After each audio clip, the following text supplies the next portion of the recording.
Maybe দিয়ে কিভাবে শত শত বাক্য তৈরি করব? আমরা হয়তো সকলেই জানি মেবি অর্থ হয়তো। মেবি অর্থ হয়তো। ইংরেজিতে কোনো কিছু হয়তো বোঝাতে আমরা মেবি দিয়ে বলে থাকি।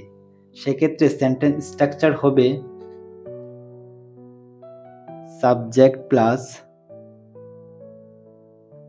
মেবি প্লাস ভার্বের সাথে আইএনজি যোগ। Subject plus maybe, verb plus ING. যেমন সে হয়তো আসছে, ইংরেজি হবে he may be coming. He may be coming, সে হয়তো আসছে, হি মে বি কামিং। তারা হয়তো ইংরেজি শিখছে, they may be learning English.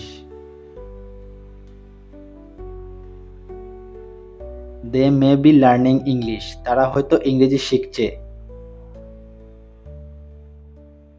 আমরা হয়তো বাজারে যাচ্ছি, we may be going to the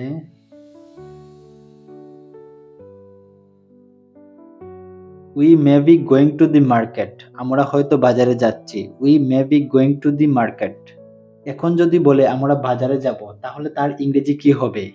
এখানে কিন্তু ফিউচার পসিবিলিটি বোঝানো হয়েছে। বাজারে যাব, এখনো যাইনি, মানে ভবিষ্যতে আমি যাব।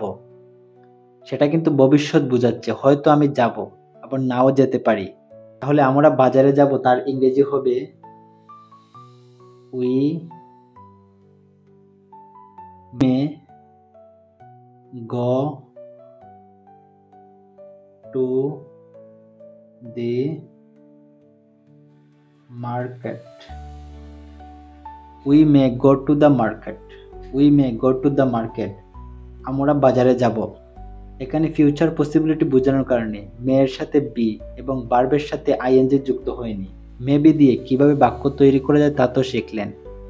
এখন আমি একটি বাক্য তৈরি করে দিচ্ছি, তার ইংরেজি কি হবে তা অবশ্যই কমেন্ট করে জানাবে। রনি হয়তো কাজ করছে, তার ইংরেজি কি হবে তা অবশ্যই কমেন্ট করে জানাবে। এরকম আর নিত্য নতুন সেন্টেন্স স্ট্রাকচার শিখতে ভিডিওতে লাইক এবং চ্যানেলটি সাবস্ক্রাইব করে রাখুন। ভালো লাগলে শেয়ার করতে পারেন আপনার ফ্যামিলি মেম্বার্স এন্ড বন্ধুদের সাথে। দেখা হচ্ছে নেক্সট ভিডিওতে। Thank you.